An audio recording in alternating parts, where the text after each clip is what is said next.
Ketakutan PDIP atas manuver politik Nasdem usung Anies sebagai Capres 2024. Kita tidak pernah untuk merendahkan dan berniat mengurangi rasa respek dan hormat kita kepada siapapun itu, baik pada pribadi perorangan maupun kelompok dan institusi. Tidak, itu bukan Nasdem.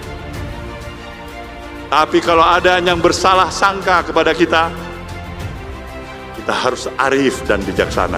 Jangan sampai kemudian mencalonkan seseorang yang punya kebijakan yang berbeda. Ketika misalnya ada kebijakan yang berbeda dari calon yang diusung oleh partai politik pengusung Pak Jokowi, maka ini akan kontradiktif. Contohnya saya mendengar berkali-kali Pak Anies tetap mencoba untuk mempertahankan ibu kota tetap berada di Jakarta, sementara Pak Jokowi menginginkan adanya suatu kesinambungan kepemimpinan agar visi Indonesia sebagai poros maritim itu juga dapat dijalankan dengan sebaik-baiknya. Semangat ini adalah semangat kematangan berdemokrasi, semangat kematangan bernegara, semangat kematangan untuk menomorsatukan kepentingan negara, kepentingan Republik di atas semua. Dan hari-hari ini izinkan saya menyampaikan bahwa Bang Surya Paloh telah melaksanakan secara konsisten menjadi teladan bagi kita semua dalam keberanian. Keberanian untuk konsisten. Konsistensi membutuhkan keberanian. Konsistensi membutuhkan sebuah kesolidan pikiran antara apa yang ada di dalam gagasan, apa yang ada di dalam hati, dan apa yang ada di dalam tindakan.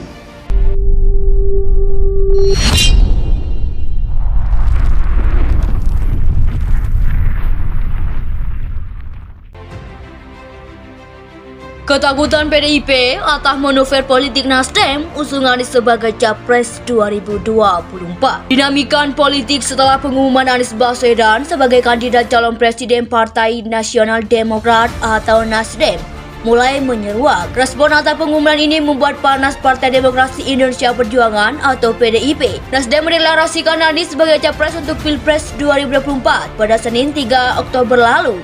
PDIP menyebut deklarasi itu mengganggu konsentrasi pemerintah mengatasi masalah ekonomi. Pernyataan itu disampaikan Sekretaris Jenderal atau Sekjen PDIP Hasto Kristianto. Dia menuding deklarasi itu sebagai sinyal Nasdem yang ingin agar Jokowi lekas diganti sebagai presiden. Dalam agenda di kantor pusat DPP PDIP Jalan Diponegoro, Jakarta Pusat, Hasto bahkan menyebut Nasdem telah keluar dari partai koalisi pemerintah. Dia menyamakan Nasdem dengan warna biru pada bendera Belanda yang di akhir masa penjajahan dicopot. Jangan sampai kemudian mencalonkan seseorang yang punya kebijakan yang berbeda.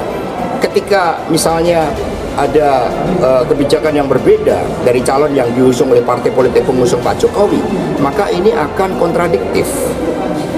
Contohnya saya mendengar berkali-kali Pak Anies tetap mencoba untuk mempertahankan ibu kota tetap berada di Jakarta, sementara Pak Jokowi menginginkan adanya suatu kesinambungan kepemimpinan agar visi Indonesia sebagai poros maritim itu juga dapat dijalankan dengan sebaik-baiknya. Semangat ini adalah semangat kematangan berdemokrasi, semangat kematangan bernegara, semangat kematangan untuk menomorsatukan kepentingan negara, kepentingan Republik di atas semua. Dan hari-hari ini izinkan saya menyampaikan bahwa Bang Surya Paloh telah melaksanakan secara konsisten menjadi teladan bagi kita semua dalam keberanian. Keberanian untuk konsisten. Konsistensi membutuhkan keberanian. Konsistensi membutuhkan sebuah kesolidan pikiran antara apa yang ada di dalam gagasan, apa yang ada di dalam hati, dan apa yang ada di dalam tindakan. Jadi sekali lagi saya menghimbau teman-teman, baik mereka yang antusias pada Anies maupun mereka yang sinis pada Anies. Kita tahu bahwa Anies sedang diuji pikirannya tuh, diuji supaya dimungkinkan dia satu waktu mengatakan saya akan jadi calon presiden, tetapi dengan gagasan yang saya inginkan, bukan disuruh-suruh oleh koalisi atau disuruh-suruh oleh kelompok yang lain. Supaya kita tahu Anies independen, kan di situ intinya tuh. Jadi kalau Anies dibiarkan misalnya diasuh oleh relawan yang fanatik, dia sama juga nanti kayak Jokowi itu.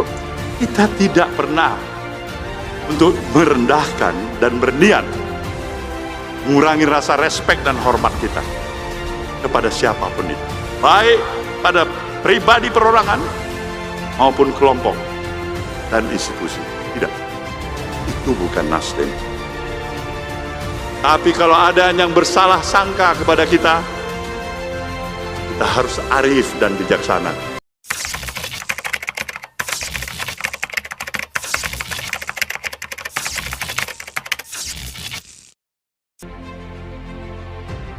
Ketakutan PDIP atas manuver politik Nasdem usung Anies sebagai Capres 2024. Dinamikan politik setelah pengumuman Anies Baswedan sebagai kandidat calon presiden Partai Nasional Demokrat atau Nasdem mulai menyeruak. Respon atas pengumuman ini membuat panas Partai Demokrasi Indonesia Perjuangan atau PDIP. Nasdem mendeklarasikan Anies sebagai capres untuk Pilpres 2024 pada Senin 3 Oktober lalu. PDIP menyebut deklarasi itu mengganggu konsentrasi pemerintah mengatasi masalah ekonomi. Pernyataan itu disampaikan Sekretaris Jenderal atau Sekjen PDIP Hasto Kristianto. Dia menuding deklarasi itu sebagai sinyal Nasdem yang ingin agar Jokowi lekas diganti sebagai presiden. Dalam agenda di kantor pusat DPP PDIP Jalan Diponegoro, Jakarta Pusat, Hasto bahkan menyebut Nasdem telah keluar dari partai koalisi pemerintah. Dia menyamakan Nasdem dengan warna biru pada bendera Belanda yang di akhir masa penjajahan dicopot. Kita tidak pernah untuk merendahkan dan berniat mengurangi rasa respek dan hormat kita kepada siapapun itu, baik pada pribadi perorangan maupun kelompok dan institusi. Tidak, itu bukan Nasdem. Tapi kalau ada yang bersalah sangka kepada kita harus arif dan bijaksana. Jadi sekali lagi saya menghimbau teman-teman, baik mereka yang antusias pada Anies maupun mereka yang sinis pada Anies. Kita tahu bahwa Anies sedang diuji pikirannya itu. Diuji supaya dimungkinkan dia satu waktu mengatakan saya akan jadi calon presiden, tetapi dengan gagasan yang saya inginkan, bukan disuruh-suruh oleh koalisi atau disuruh-suruh oleh kelompok yang lain. Supaya kita tahu Anies independen, kan di situ intinya tuh. Jadi kalau Anies dibiarkan misalnya diasuh oleh relawan yang fanatik, dia sama juga nanti kayak Jokowi itu.